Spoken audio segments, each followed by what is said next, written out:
welcome to the More Ways to Strengths Coach webinar with myself and Colleen. It's great to have you on board. What we'd love to do, as we've just got about 10 minutes or so as we're waiting for others to join, is just to hear a little bit about you, if possible. I'm sure some of you have already attended some of our webinars in the past, but we'd like to have a little bit of interaction up front. So in chat, to myself and Colleen and everybody, so that's like all panelists and attendees in the chat function at the bottom. Tell us your name, location, and maybe if you've got some experience around strengths coaching, what your favourite part is. We would love to hear from you to get us going here this afternoon or this morning. It's afternoon for me in the UK. It's just about 11 o'clock for you there, and Colleen. Yes, it is. Just getting my day started with this excellent opportunity to feel strong.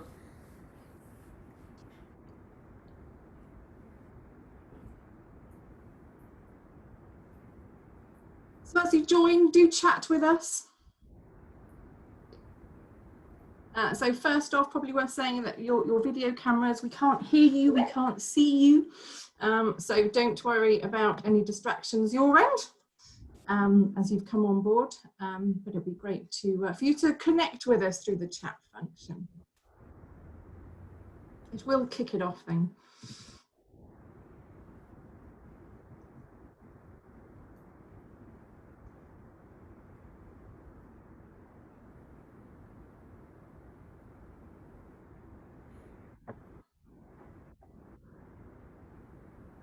Hello, Julie from Cork. I hope you're well. It's beautiful here in the UK, as you know, as Brits love to talk about the weather. Most of us don't have air conditioning, but we are sweltering a little, but we're certainly not complaining.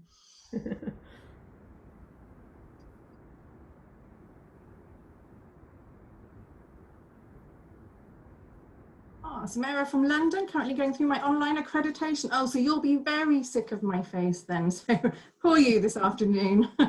But a very warm welcome, and I hope you're getting through those modules. Not at all, bless you. Daniela from Germany, a huge welcome. Clearly going to have a global audience here today, which is fantastic.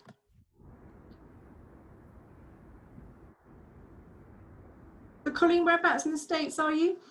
I am on the East Coast, just south of Boston, where we too are experiencing some quite warm weather, but so fortunate here in the US since it's more regularly. We have air conditioning, so far I'm comfortable. Yeah, that's fantastic. Oh, Karen, that's awesome, from Bedfordshire. She's used the strengths profile on self, children and clients. That's awesome. I did find during the free strengths profile in April that there were many clients who were offering it to partners and children during that period, and it was great to see that support being given in terms of maybe careers and schooling and so forth. So fantastic, thank you.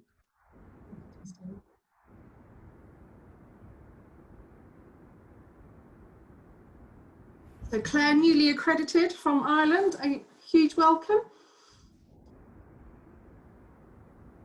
We have some great expert joining us today to share her wisdom, not to put too much pressure on you here, Colleen. I'm excited to be here.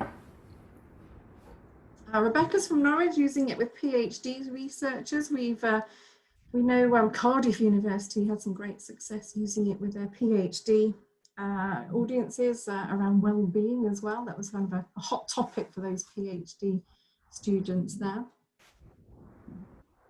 Sue, I recognise your name from last week, and we've connected since. I hope you're well since then. A huge advocate of SP, so great to have you.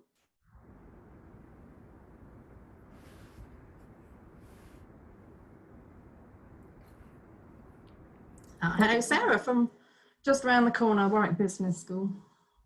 Not round the corner is Melbourne, Australia. A welcome there. Both using in both care and individual and team settings, which is brilliant. I do, of course, love individuals, but with teams, I love being able to just share profiles and the hard work is done for you because they just get it straight away. Trudy, I'm hoping we have some Americans on this call. If so, please identify yourself. Well, I'm impressed that the people from Australia have made it on the call, quite honestly. Yeah. They probably have a sneaky glass of wine with them, keeping them awake and motivated. Well, that might just be me. No, it's only 4 o'clock, not yet.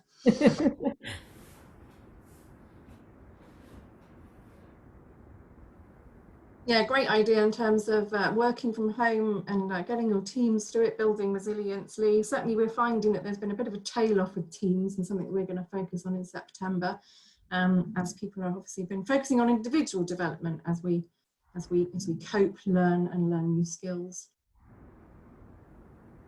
And Daniela, and as I'm going through the accreditation, fantastic to hear from you. Another one who's saying, oh, she looks like she's aged a bit since those videos. It's just about time to start. I'll give you another sort of 30 seconds or so, and then we will kick off. Are you ready, Colleen? We've got lots to get through. I'm excited. I'm ready. Share my experiences. Remember to keep them strengths-based, Colleen, yeah? Okay. And a welcome to Laura, Karen, Fiona, and Katie.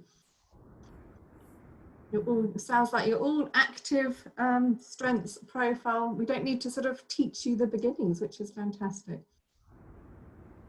Yeah, and a welcome Caroline from Churches. So I think we'll get going. So from a warm welcome wherever you are in the world. There is a global audience, which is fantastic that we're welcoming you to our webinar here, More Ways to Strengths Coach, where myself and Colleen will be taking you through a really practical guide to offering our experience over the years of every way we can think of, although we could get in the hour, of ways in which to use strengths, because we are so passionate about using it and we've got quite a bit of experience to share, and we want to be able to give you some tips around if you're using it as an individual or as a career coach, leadership coach, executive coach within an organization, training and development, whatever your role, trying to give you some nuggets and think about more ways in which you can use that profile. From our own experience and those that we've been working with for all these years, you know, that profile is the starting point, and it's what you do with it thereafter that's going to make that really powerful difference. So most of you, by the sounds of it, from the chat we had as we were coming on to the call, are very familiar with myself and potentially a little too familiar, as many of you going through the accreditation program. But myself, I'm Trudy Bateman, and I head up the Strengths Profile at Capfinity. And I started in 2009, so 11 years or so ago. And one of my first clients that I met in London on a training program around strengths profile was Colleen. And from that moment on, she's become a real advocate, partner, catalyst of strengths, not just in her company name, but as an individual in her heart. And a really warm welcome and thank you, Colleen, for joining me to share your wisdom today. Over to you. Thank you, Trudy. All right, so a little introduction on myself. I'm American. I live in the U.S. I'm on the East Coast near Boston. I was fortunate to live in the U.K. for 6 years, and that's when I became well acquainted with Capfinity. And I was actually on the very first strengths profile, or actually back then called Realize 2 Coach Accreditation, in December of 2009. And I've been using this tool in my work ever since. Previously, I used the other strengths assessments with my coaching clients, but once I learned the features of strengths profile, I really did not want to turn back. So now I use it in every coaching engagement, whether the person's looking for a new job or to be a stronger leader or a more effective manager, or really for any topic. And I've done dozens of corporate team workshops built around the strengths profile. My clients range from high-performing executives with large international corporations to nonprofits to startups to young adults looking for their first job. I started my career working in the advertising industry, and after I got into senior management, I began to see how energized I was by helping people solve their career problems. So after about 17 years or so, or I guess about that, I left that industry and I pivoted to executive coaching. I got my coaching credentials there in the UK with Mailer Campbell. And I've been a coach now for almost 18 years and using Strengths Profile for more than half of that. And Trudy, I'm really thrilled to participate in this with you today. I'm eager to share everything that I can. Brilliant, thank you. And probably worth saying, we haven't paid Colleen. She just does it for the love of strengths, don't you, Colleen? Absolutely. Absolutely. As a dear advocate. So really looking forward to the next hour with you. Just a couple of practical things then. So it's Colleen and I delivering the webinar, but we are kind enough to have with us Lizzie and Lauren on support and QA to support those questions coming through. So what we would ask is we're going to chat with you throughout, ask you questions on chat. This stuff's going to be the informal things that you're going to be maybe sharing a bit of insight, reflection, something about yourself as we ask you. So we'll use that for sort of the chat. There's also Q&A as well that you'll be able to see in your options. And with Q&A, we have Lauren on board who's going to support those questions. So she's going to keep answering some of those questions throughout the session.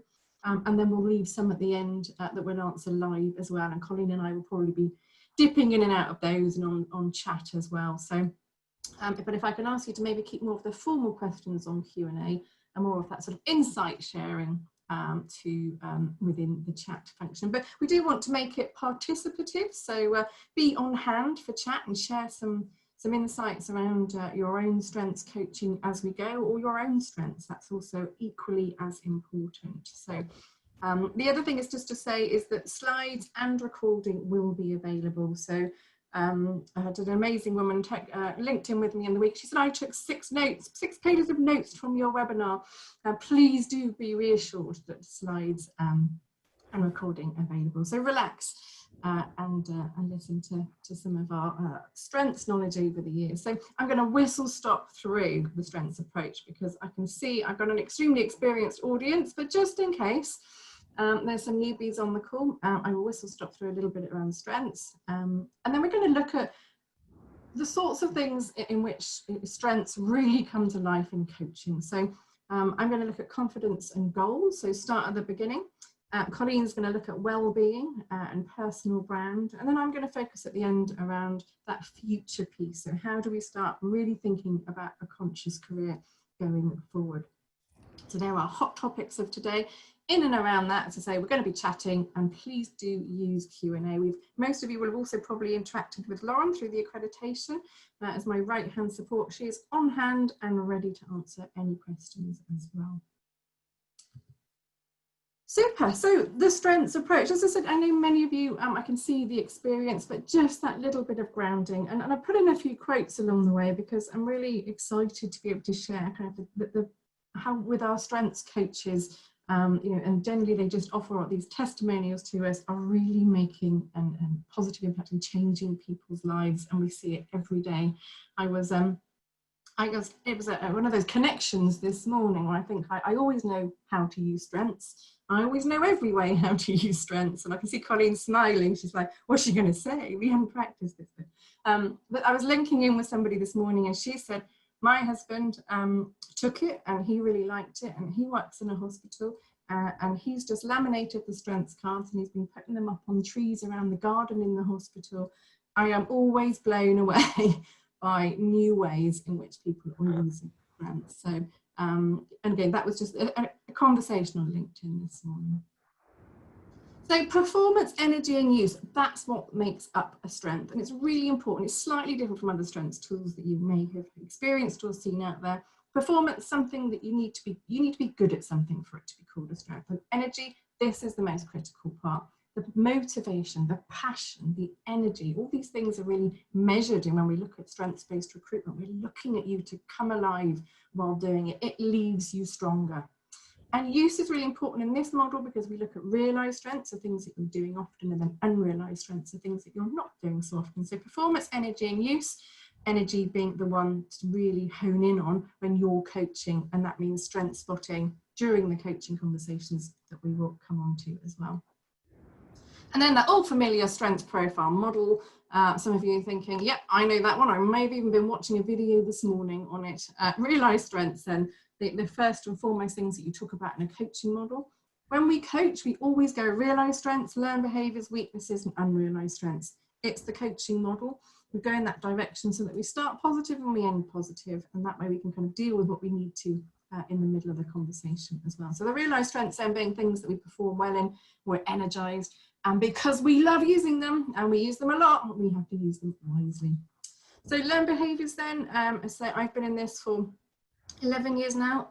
Most often this is the light bulb moment for people. There's stuff that they're really good at, but one day they wake up and say, but no, they're not strengths. They're things that you're good at. They're a great resource. They're things that you don't want to rely on for your career. So we use those when needed. Weaknesses we use less. Who wants to use those more because they're things that we're not good at and we're de-energized in? We find others to do things for us and we use our strengths to compensate. And then finally, the unrealized strengths, the golden potential piece, things that we perform well in. And we've got loads of opportunity to use these more going forward because they're things that we are potentially untapped potential here for us. So they're all the quadrant, or that's the quadrants that feature within strengths profile. And for anyone that's got a report or going through the coaching, that's what you'll be focused on during those coaching conversations. And again, many white papers on our website for, I think, as you get going. And many of you already going through the accreditation program. As you come out the other end, if it's an independent business of yours, it's really worth thinking about what your USP marketing line is around strengths. And I don't know, Colleen, if there's anything that you want to share there about when you started off with strengths, what your clients particularly resonate when it comes to the experiences here and the evidence, and what they really sort of get excited about the difference it can make. Two things I would say, Trudy. Number one is confidence, and we'll be talking about that today. But when people learn and are really aware of their strength use, their confidence shoots up. And I'll be talking about that a little later. And the second bullet point here that really jumps out at me is goal achievement. And I think the two go hand in hand. When someone feels confident that they know how they can use their strengths to achieve their goals, then their likelihood, of course, of achieving them are greater. And then they come right back to their strengths again the next time. Yeah, brilliant. I guess that leads us quite nicely into our practical section. So thank you, Colleen. So when we think about strengths use, I think, when we have that very first coaching conversation, so we've got a toolkit that talks about all the different ways in which you can use strengths, and many of this data here is based on that. But I guess it's around saying, well, that first debrief is all about instilling confidence in somebody, really making a difference by saying, do you know what, you can, as my 12-year-old would say to me right now, you've got this, you can do this. But actually, without that language, it's really hard to describe what that looks like and what that really means. For years, you might have been somebody good with people or a good communicator, but now's the chance to really think about that language and what it means for you. So as we look at this section, some of it may seem a little common sense, but believe me, in my experience, it's really important to get that grounding as you start those conversations. I know Colleen has programs in where, and it's not a one-off coaching conversation. It's a journey you take them on through their strengths profile in the context that's right for them. So that's where we're sharing some advice and thinking about, well, what's their context and what elements of this would be really helpful to review. Once you know your strengths, stick them in your back pocket. They're going to be your best friend for life. So strength spotting then, I don't think I've ever run any practical, but does anybody remember face-to-face delivery? So any workshop, and even online actually, many of them using it where I'm doing a strength spotting exercise, because even the most hard to maybe sort of tap into on the business case clients or groups of audiences that you might be working with strengths, as soon as you do a strength spotting exercise, they get it. So I wouldn't underestimate actually how difficult it has been potentially in their life, or even just the language of strengths, is what that looks like in the moment of a task. So most people know what they're good at, most people know what they've been successful at potentially, but but what they are really good at and love to do, and they can do and love to do, and they're energized and motivated by and passionate with, those things might have gone a bit array, particularly if you're working with students who potentially might have had schooling that's talking about, certainly on one of my parents' evenings, my son's teacher's advice was, don't do what he loves, do what he's really good at. You can imagine my reaction to that. So it's a conditioning around strength spotting. So giving feedback in the moment around strengths is one of the most single powerful things that you can do. So when I'm sitting here and I say to Colleen, I love your esteem building strength. I see you bring that out in others. You make them confident. You shift them in their seats. Yeah, so Colleen's grinning, and that's, again, nothing we practice, but oh, that's me. I do that. I'm powerful. I've got strengths that impact others. It's a really important part. So strength spotting yourself and strength spotting others, two most fundamental critical things that you can do. Empower confidence and support people to do that for others as well, because it's a really powerful thing to do. So many exercises you can find on our website around it as well.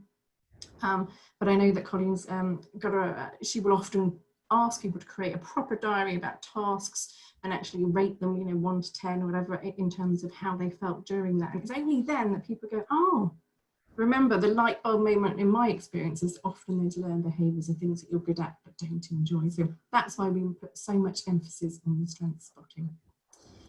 Take them on a journey of strengths. So again, certainly in the early days when we were looking at strengths profile, coaching conversations, it was a difficult conversation to talk about yourself. People weren't comfortable with talking about themselves.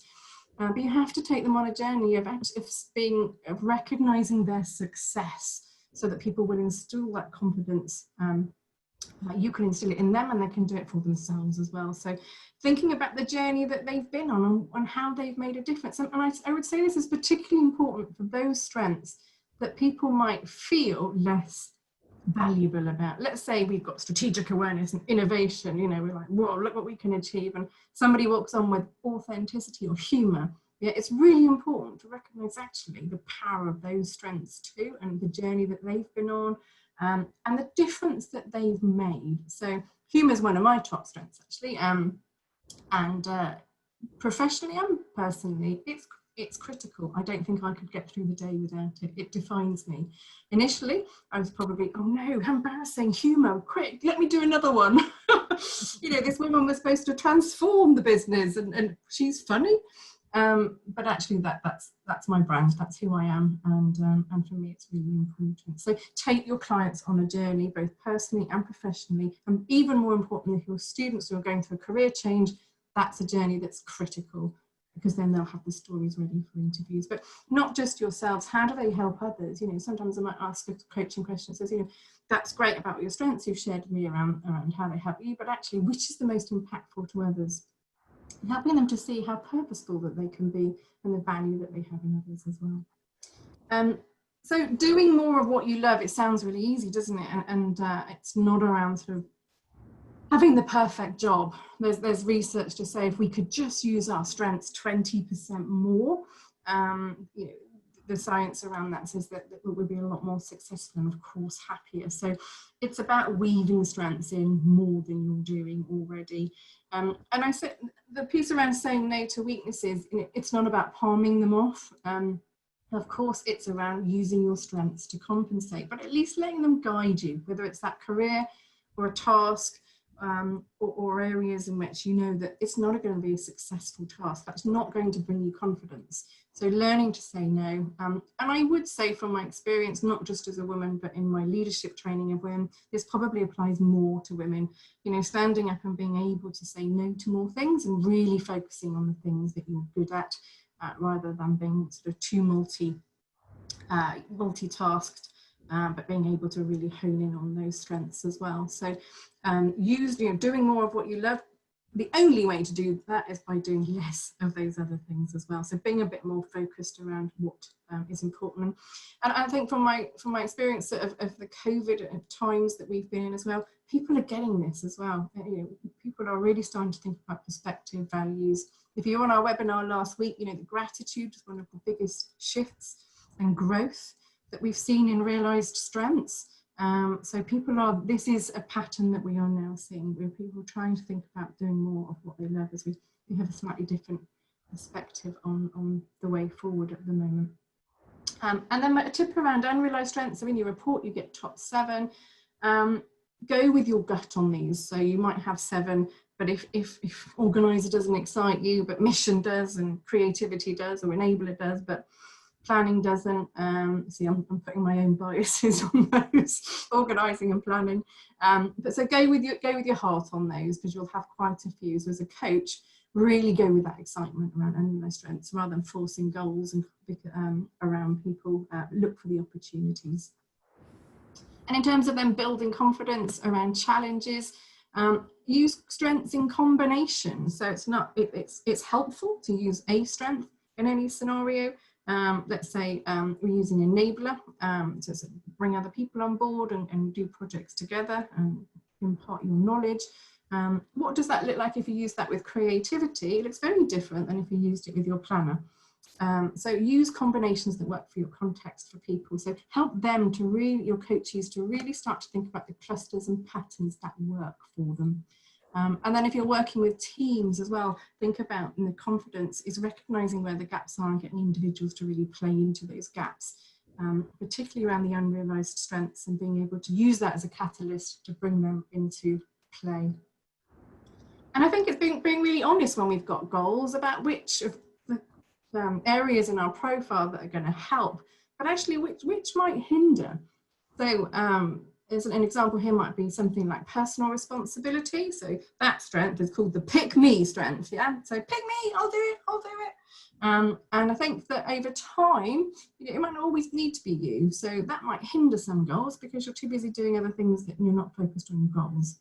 So maybe there are others, maybe service is another one that you might overplay. So watch for overplayed strengths when it comes to goals, and because they can really start to get in the way, because we just can't get to what we need to, because in my experience, we've all got colleagues, friends, parents who children that have always got an excuse for something, and often it's because they're too busy playing to their strengths, and they just need to dial a couple of them down to start to think about the goals, or maybe the goals just aren't a strengths-based goal as well. So watch for the motivation around goals. It's really important as a coach that you are spotting strengths, challenging those actions when you're giving them, or you're working together, and ensuring that there's a stretch and a plan. So it's really important to end those conversations in that space around future and being really clear on what that looks like.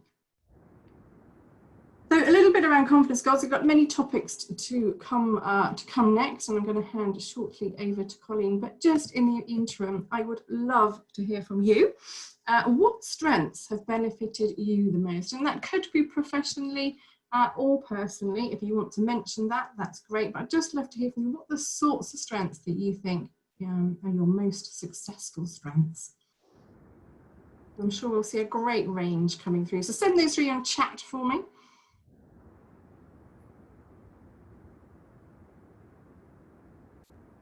Sarah's got time optimizer. So Sarah, if you were on the call last week, which talked about the strengths in the data strengths, time optimizer is one of the most common weaknesses. So you will be able to rescue yourself and others, no doubt, around that. So what a fantastic kickstart there around time optimizer. Incubator, recognised my love of research and reflecting. Alfonso with team working. What great range coming through. Laura with your esteem builder. So I guess what's lovely to see very quickly is as soon as we look at that selection that we've got, and if you've not got a profile, don't worry, just use some of the language that you're used to using around strengths. But it looks like, what a great range. And I know that when I look at someone's profile or I ask that question, they get quite excited about that, because some of them serve them really well and are great for here and now, but some of them are just, this is me, this is my key strength, this is me at my best. I can't imagine being without them. These ones are always bringing me success. These ones are just part of my armory. This is who I am. And some of them can come and go over time. It's great to see adherence there, taking the right approach with Greg. We know that that's not always one of the most popular. And Daniel with work ethic, please give it a rest occasionally from time to time there, Daniel. Christine, with the relationships and empathy. So a brilliant range of strengths that you're sharing. Nick, mission and legacy, pretty powerful combination there, I'm sure. But what's brilliant is that you immediately warm to things that you are just, are just going to be part of who you are and part of that brand that we're going to come on to. So thank you for sharing. And I'm going to pass over to Colleen. Thank you, Trudy. All right, so building on confidence, I want to talk about maintaining your well-being and resilience, because those are always important, but there's probably been no other time in modern history when these needs have been more acute in our world. I'm going to change the slide, Trudy. And while some of us can look into our strengths profile and literally see the strengths of resilience and or bounce back among our realized and unrealized strengths, some of us don't have those at the top of our list. So for me, resilience is a learned behavior, and it can be draining at times. But the times when it's not draining are when I'm intelligently getting my resilience from using my most energizing realized and unrealized strengths. And over the years, I've come to know which strength is needed and when it is needed. And you all who've taken the strengths profile have the privilege of knowing your strengths through the strengths profile assessment. So you have the opportunity to be smart for yourself or to help your clients, your colleagues, your friends, your family members think about how they are using their strengths wisely to gain more well-being and resilience. So think about this. What activities are demanding your time, and which ones make you feel strong, and which ones are challenging your resilience?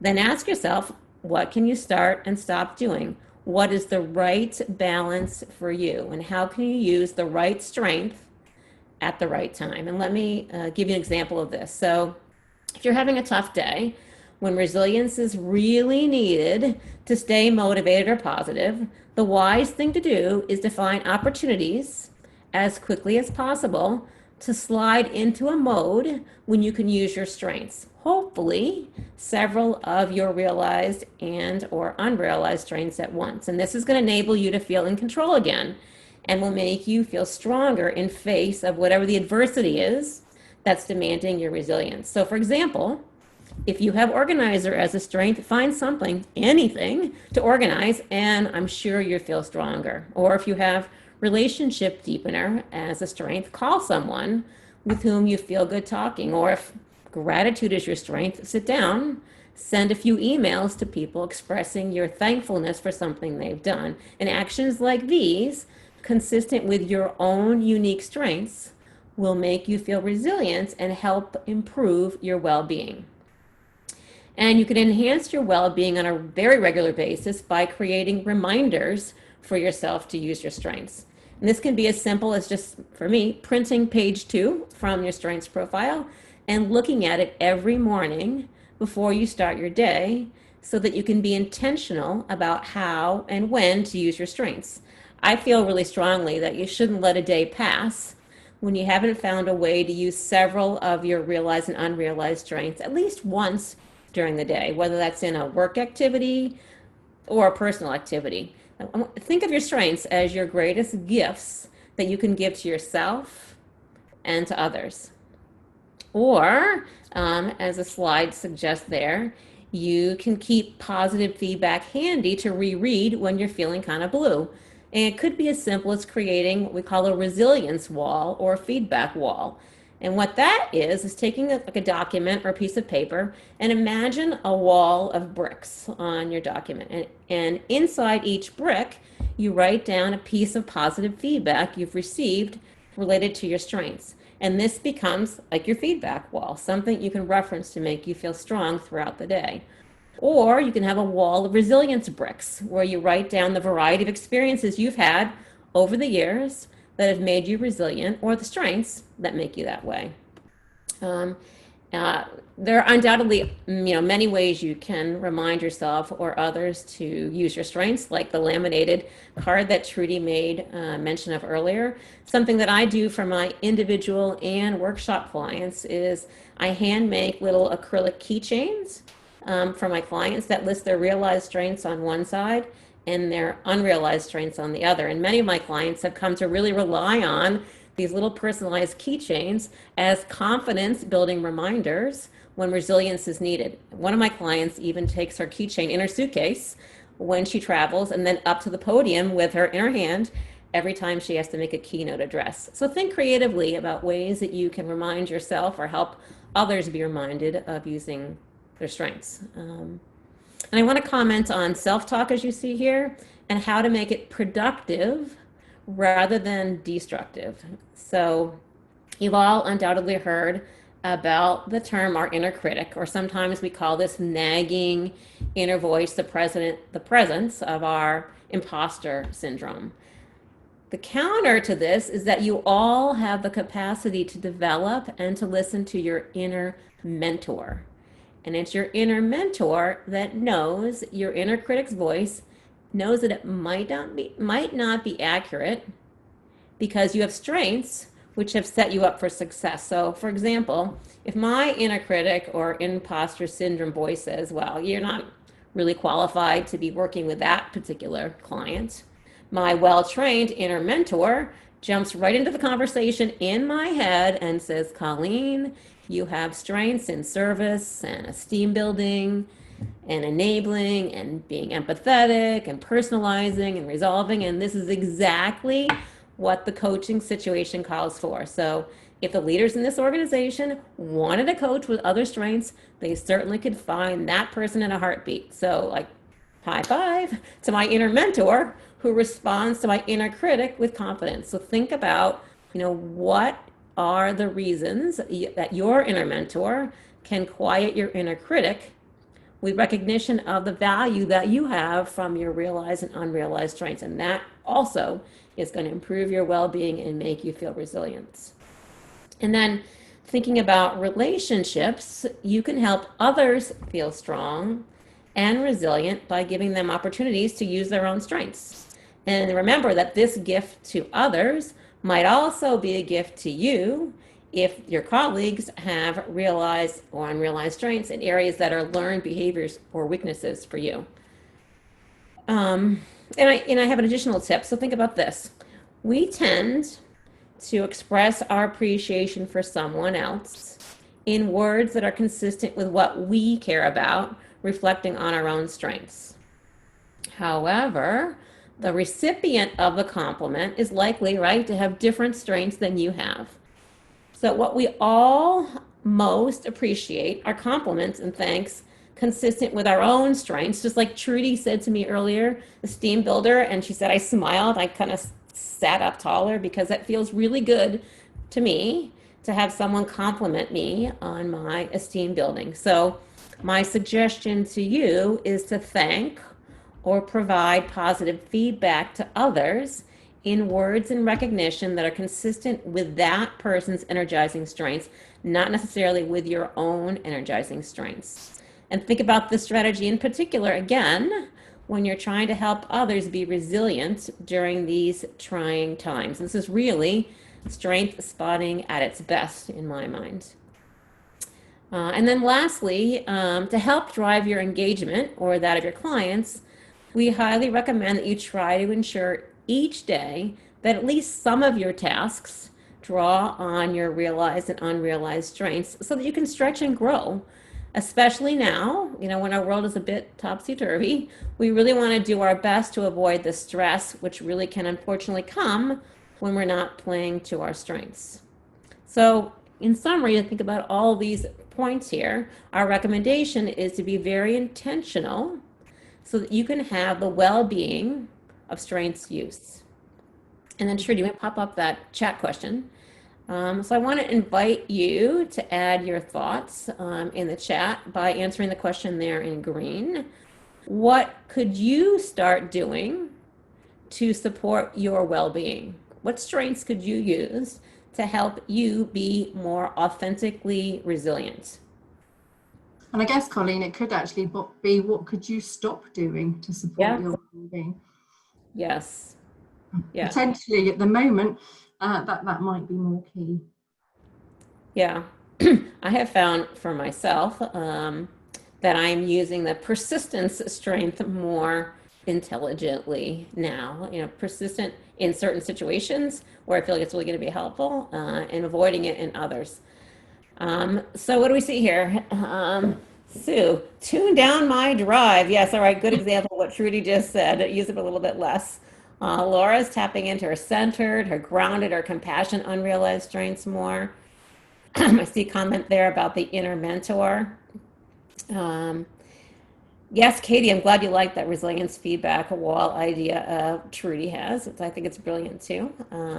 Yeah, any of these tools, keychains, printing your profile, laminating it, whatever you can do to make yourself more intentional, your chances are greater, of course. You're going to be stronger, resilient, more confident, all those things that Trudy said in the beginning. Brilliant. Colleen, thank you. And just as that chat finishes there, and I know you're taking the next slide, I want to show a bit of data. And again, you know, if you were on the webinar last week, great. But self-belief is one of the top 3 weaknesses globally. I cannot emphasize, as those of you that have already strengths coached and got quite a bit of experience, to have probably seen it already quite a lot. You know, in terms of underestimating how many of us need that inner mentor or quietening down that inner critic and the self-talk support. About 30% of people are having weakness in self-belief. So, you know, it saddens me because when we think about strengths, it's all about being your best self. And one of the, I guess, strengths is also the sort of self-fulfilling prophecy here around confidence. So you spot a strength, people start using it a bit more, you use it a bit more, you're more successful, you're more confident, you achieve things, you're more motivated, and guess what? You're going to be using that strength more. So some of these things do feel a little bit like common sense and do feel a little bit like, well, a little obvious, but I guess it's coming back to that data that says so many of us struggling with self-belief. You know, it's the really small things and the continuation of these things as a coach that's going to be the biggest powerful impact that you can have around that. So back over to you, Colleen. All right, thank you, Trudy. All right, so just building on that, we want to talk about personal brand and authenticity. So for me, I'm a former marketer, as I said, and now I'm a coach, and I've helped many clients and groups of people in workshops unlock their authenticity and define their personal brand through knowledge of their strengths profile. So excellent. So according to research done by Capfinity, we know that when we see ourselves clearly and we're deeply self-aware and fully appreciative of our strengths, we can be our most confident and authentic selves, like Trudy was saying. And when you can operate regularly with your strengths in use and in mind, you know what you stand for and you're able to be your best self. Therefore, you can achieve all those benefits that Trudy had on the slide earlier. More likely to achieve your goals, be resilient, engaged, productive, creative, etc. And when you're your most authentic self, your transparency helps build greater trust between you and others. And the more comfortable and confident you are about your strengths, the more honest you can be about your weaknesses. And a really good piece of news here is that being transparent about your weaknesses gives others the opportunity to shine where you do not. So transparency, confidence, comfort with being who you are and being okay with who you're not. And when you are your authentic self, using your strengths regularly, you're more convicted, you're more motivated, you're more growth oriented in your areas of strength, and again, more likely to have clear, achievable goals. It's important to take time and to reflect on what makes you a great parent, a great friend, a colleague, a coach, a leader. Which strengths do you use most easily with these important people in your personal and professional life? And for which strengths are you valued by others? And if you're not sure, I'd say ask, because I always encourage my clients to share their strengths profile with people who know them well. Because we often take our strengths for granted, as Trudy said, they're kind of our common sense. And we may not see our uniqueness as other people do. And sometimes we can see ourselves and our strengths more clearly when other people share examples of when they've seen our strengths in use or in overuse. So I very commonly, with my own family even, when I redo my strengths profile, share it and take whatever comments I can receive. And it always does really heighten my self-awareness. I always recommend that to my clients, to share your strengths profile with colleagues, with colleagues in particular. Why let people figure you out by trial and error when you can share your strengths profile and they can figure out what your brand is and how you're going to lead and manage right by you telling them where you get energy and where you do not, and what you feel you're strong at and what you feel you're weak in. Transparency is really key. The last questions on this slide are another way to come at defining your authenticity or your brand. So ask yourself, which strengths can't you imagine not using? For me, as you've heard me reference already, it's my esteem builder and my service. I feel like I can't help myself but give words of encouragement and offer my support. It's really, I think, in my DNA. And I know I would feel really down if I couldn't use those strengths.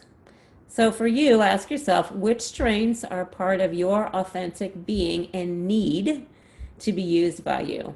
That's really going to help you know what your personal brand is and who you are authentically. And then the second question on this last bullet is really equally powerful, and that is, what do you really want to be known for? Which strengths make you feel that you are making a mark on this world? And these are really valuable questions to be asking yourself and to pose to those who are deepening their self-awareness with their strengths profile, hopefully through your help. And then before we move on to that chat question and the next slide, I want to share one last suggestion. So for those of you who are looking to help yourself or to help others develop your personal brand, I have an exercise suggestion. So if you are someone who has the expert version of the profile, as you probably know, I'm sure you know, the 60 strengths of the strengths profile fall into one of 5 different strength families, right? They're the families of being, communicating, motivating, relating, and thinking. And these 5 families, to me, are an excellent framework for defining what type of leader you are. In other words, as a leader, how do you primarily communicate? How do you tend to think? How do you most commonly relate, etc., with the 5 families? So if you have the expert profile, there are 3 pages dedicated to the strengths families, and these 3 pages fall right after the weakness definitions page. And the third of these 3 strength family pages is called the strengths family distribution. And that's the page right before the new career guide. And the information on your strengths family distribution page enables you to see how your strengths from each family fall into the 4 quadrants. And what I invite you to do is to pay particular attention to the strengths from each family that fall into the realized and the unrealized strength columns. And then what I do commonly with clients is I work through an exercise where they write a paragraph about each family of their personal brand using their predominant realized and unrealized strengths from that family. For example, I want to read you the communicating and the motivating paragraphs written by one of my clients about his strengths. And as I read real quickly here, I'm going to kind of accentuate the words that are drawn from his strengths profile. So as a leader, in terms of communicating, he says his brand is, I am comfortable in the spotlight and use this to the benefit of my team, my project, and also to channel attention to others. I am best able to articulate my thoughts in writing and enjoy explaining technology, business, and ideas from different angles, and find that I'm frequently the source of counterpoint in a discussion. Very frequently, I am using humor to help others feel less stressed and more engaged in the projects at hand. So there he was. He wrote a paragraph with his 5 key communicating strengths that define what his personal brand is as a communicator. And then finally, as a motivator, he said, adventure and growth, those 2 strengths, motivate me immensely. My drive constantly pushes me to accept new challenges, learn new skills, and take action. I believe in being a catalyst, an agent for change, and improving that which I can. My self-belief enables me to bounce back from setbacks and frustrations with vigor and enthusiasm. So there's a paragraph, again, kind of thing you could write taking your top, for him, I think it was his top 7 motivating strengths and putting them together to find his brand as a motivator. So I invite you to do that type of exercise for yourself. All right, so we've got one more chat question here related to personal brand and authenticity. In the green there, Trudy, can you pop that up there? Yeah, so it's Katie saying, I love this exercise. How might it work for the folks who don't have realised strengths or unrealised strengths in one or more of the families? Great question, Katie. What I would highly recommend you do there is to look at your learned behaviors and consider the fact that sometimes that learned behaviors are situational, right? And sometimes they're raining because of the context in which you're using it. And I've looked to those learned behaviors and use those to help you define your personal brand for that particular family. Great, thank you, Colleen. And before we just do the chat question, it just made me think around one of the exercises in the team toolkit that there is, and some of you may have it, but it's my favourite team exercise when it comes to sort of personal brand and authenticity. So what you want to be known for in your team can often provide some real sort of surprising insights. Because what we're known for, if we don't talk about this piece that Colleen said about why second guess, yeah, it's pretty difficult to be able to spot performance, energy and use in someone else. So there's a particular sticker exercise. I don't know, people know each other. I say, right, kindly, nicely, stick a sticker on what you think that person has as a realised strength. And then people look at all the stickers on their arms and they talk about how that responds and reflects their strengths profile. So it's pretty easy, pretty cheap.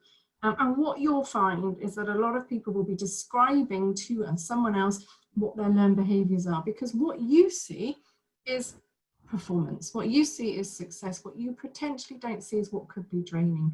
And without that personal brand and without sort of being really authentic to say, do you know what, I can do that and I'm happy to support and I'm happy to get involved, but I might not want to take the lead, or I might need a break from that, or it's something that's a great resource for me but not what I really want to be known for. And I also think, Colleen, that exercise that you've just shared is really powerful for people that are thinking about their CVs, LinkedIn profiles, because, you know, whatever your experience in terms of your career, wherever you are, those things are pretty awesome ways in which to really pull apart your USP. So thank you for sharing that. You're welcome. Yeah, I would add to that, as I said before, too, I really encourage people to do an exercise like that when you're stepping onto a new team as a leader, so that people don't have to figure you out by trial and error, and you help them know what to expect from you as their leader or manager. Anyway, all right, so the chat question here is, which so I'm just saying that we will get to the chat function, but Helen has just said a great point. The known for exercise is great to do with teams virtually, so thanks for that, Helen. Yes, as we are the only team development seems to be happening virtually, I would absolutely advocate that. Thank you for sharing. Finally, the chat question. I know you all want to tell us. Yeah, which 2 strengths represent your personal brand the most? I want you to be thinking about this.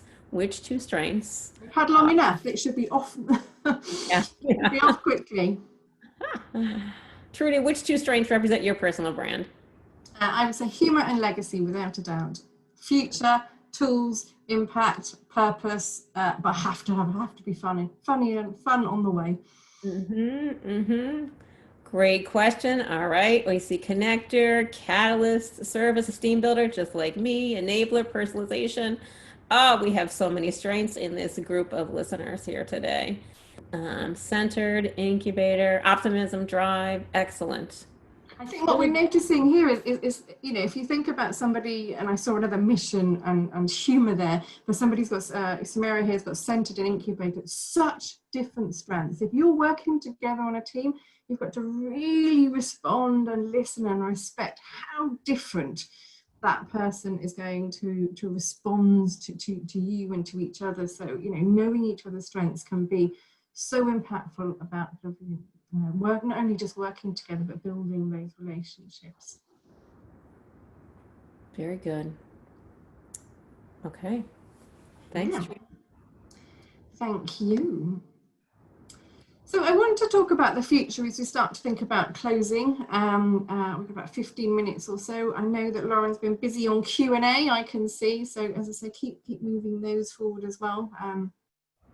But for me, this conscious career has been something that has come about over the past sort of 6 months as something that is so important. As we certainly in 20 years ago when I was looking at career support, it was never conscious. It was never really thought about in the ways that we have all the tools available today. So I've got an 18-year-old, which is very exciting. So I get to test everything, all my new tools out on my 18-year-old. So whether he's going for a part-time job, he's one of those that's waiting on Thursday for his A-level results to see what that looks like. It's all very exciting. I throw the strength stuff at him, and actually he doesn't even know that it's being thrown at him usually, because it's usually something that he just gets now. But so I think when we start to think about careers, this isn't just for students and 16-year-olds. We talk about it, by the way, being 16 plus ready. So although I don't have a huge amount of adherence, it's been my 12-year-old's career suggestions were spot on.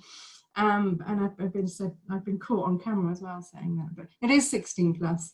But certainly of your professional coaching, maybe try it at home for younger, it's 16.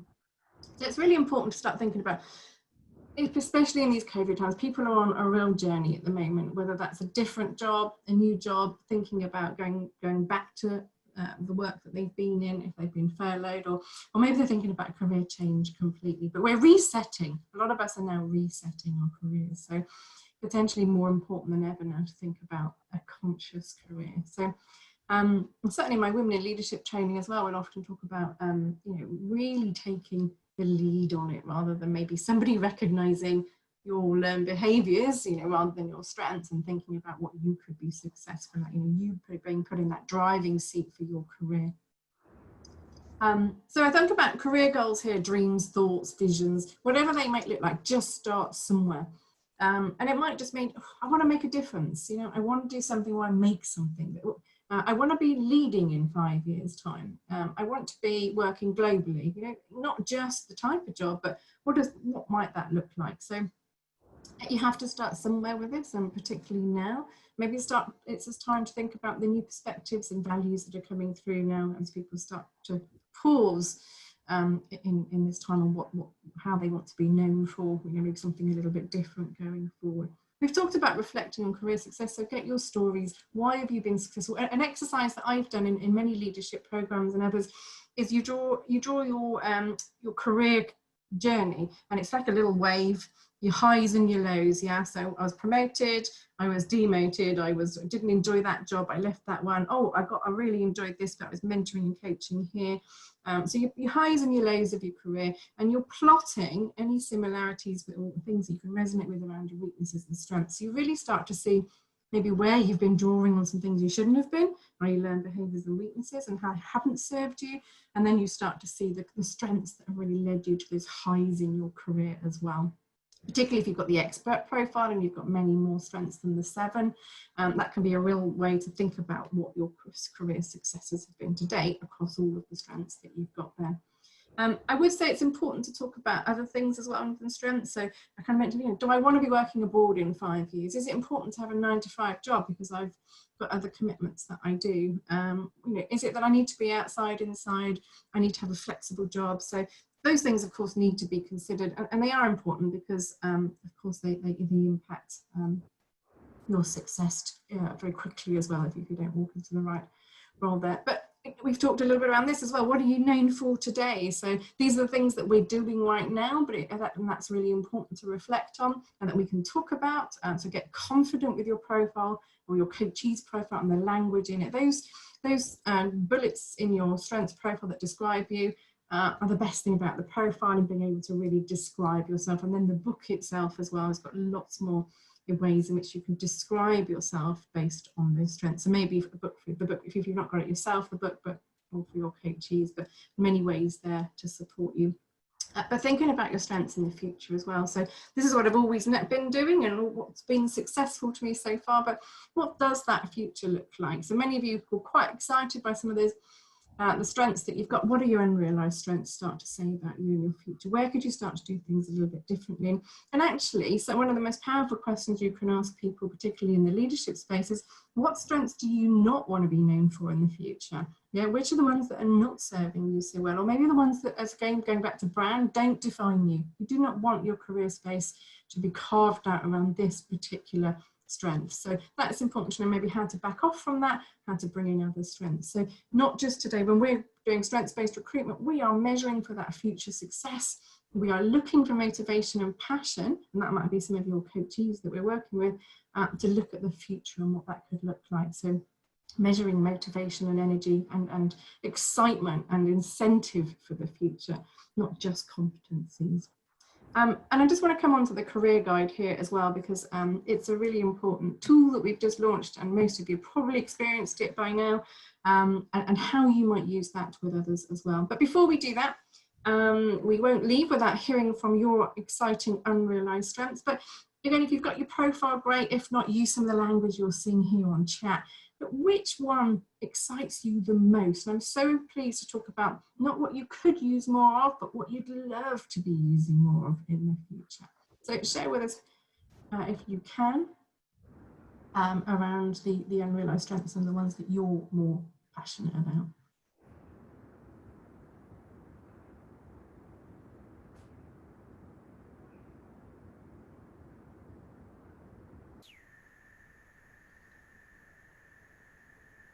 So you've got mission and be known for this.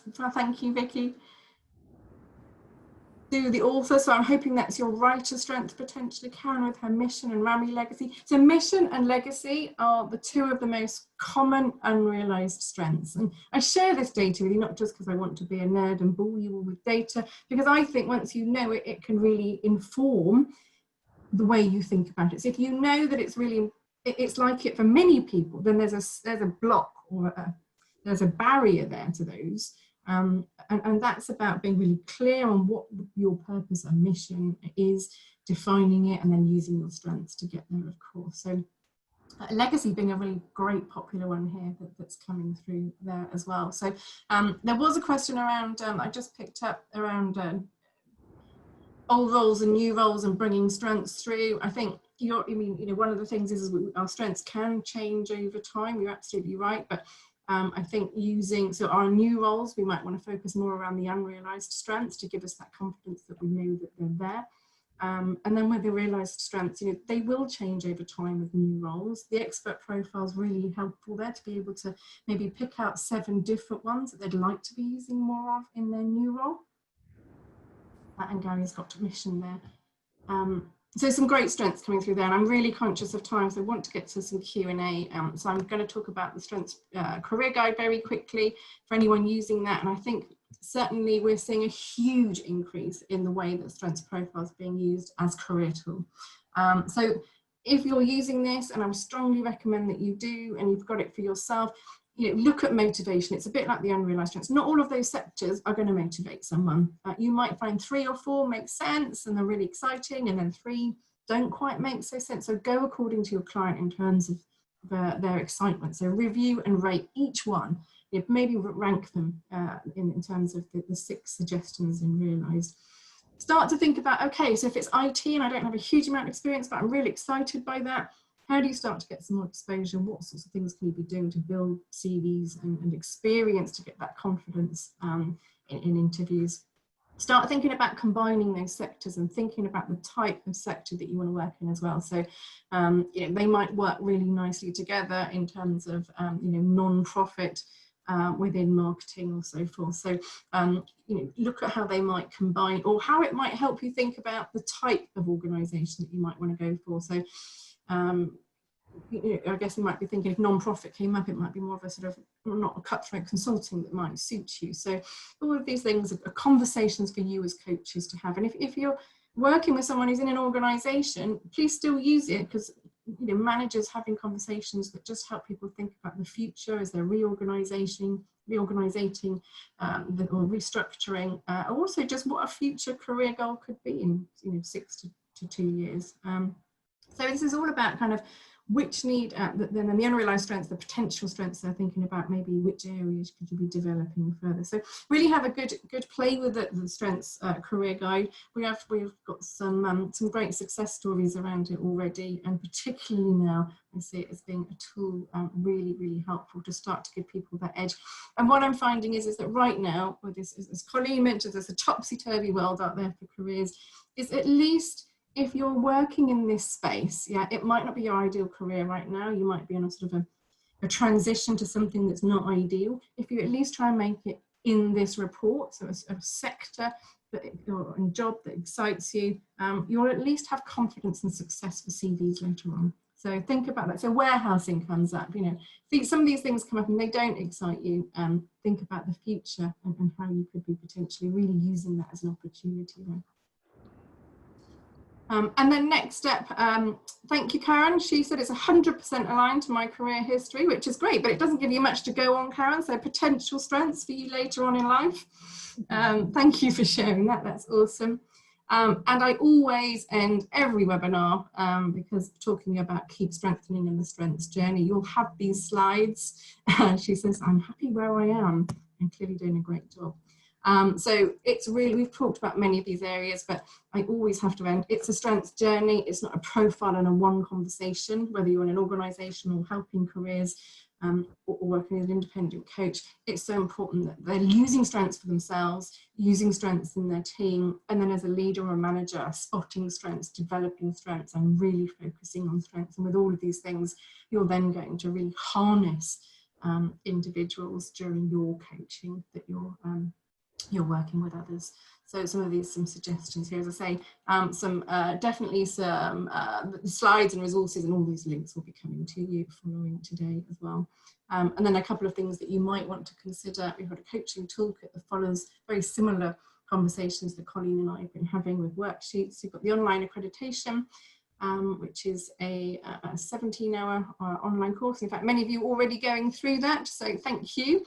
And the best self, which is free resources and worksheets for self-coaching potentially. So some great resources, because again, I cannot emphasize it, it's all about the daily inputs. Colleen says she has it every day on her, looks at it every day and thinks about which ones that are really going to be intentional for her. So and thank you, Sarah, for your saying you confirmed what you were thinking about and how you want to develop your career into coaching. So hopefully you've learned some things, Sarah, here today. So this is Colleen and I's further details for you to take away. As I say, all of this will be on email, and I'm just going to check in on Q&A. And I know that I'm at time. I've just about done it. It's 17:01 here. The Q&A here, so Justine has said, have you done some research on the utility of others' feedback on our strengths and on strength spotting? I don't think there's anything specifically around that, but we do have a white paper that looks on an awful, there's specifically strength spotting itself, but with the application of strengths, is something that, whether it's engagement, performance, well-being, resilience, there's an awful lot in there. What types of strengths make people, typically people more resilient if they have these strengths. So we do have a white paper, Justine, on our resources site for SP, and all the ways in which we've done research and evidence, unrealised strengths and so forth. So please do take a look at that. In fact, Lauren, maybe you could pop the link in for that on for Justine. And Morag, career goals and dreams. What do you advise when, through no fault of their own, an area or job that someone has been focusing on isn't recruiting or has disappeared? I find it's hard to get people to move away from that specific and pivot without feeling that they have somehow failed or have cheated of their dreams, sometimes jobs. Yeah, so I would potentially go back to something similar to sort of on the career guide there, Morag, where, so let's take maybe retail as an example, where something potentially is, it's not, you know, it's a sector that's been damaged by COVID, and it might not be something that you particularly want to or can thrive in right now, just as an example. So I think as long, you know, and their confidence has been knocked right now, I'm sure, in terms of their resilience. So I think for me, it's the next, what does that motivation or excitement and for the next step, maybe just temporarily, could look like? What does the next couple of years potentially look like? And making sure that whatever they're doing, it's matching their strengths, using the career guide to think about the sectors that excite them. So, you know, we've had some stories already that, you know, all of those sectors, people will say to me, I've done at some point in their life. So hopefully it's just one sector that's not around right now, or potentially has disappeared, or if people aren't recruiting, but go and get some experience in those other sectors that you're good at, and you just never know what. So, you know, if you're doing well, you're being confident, you're succeeding with your strengths, you never know where that might take you.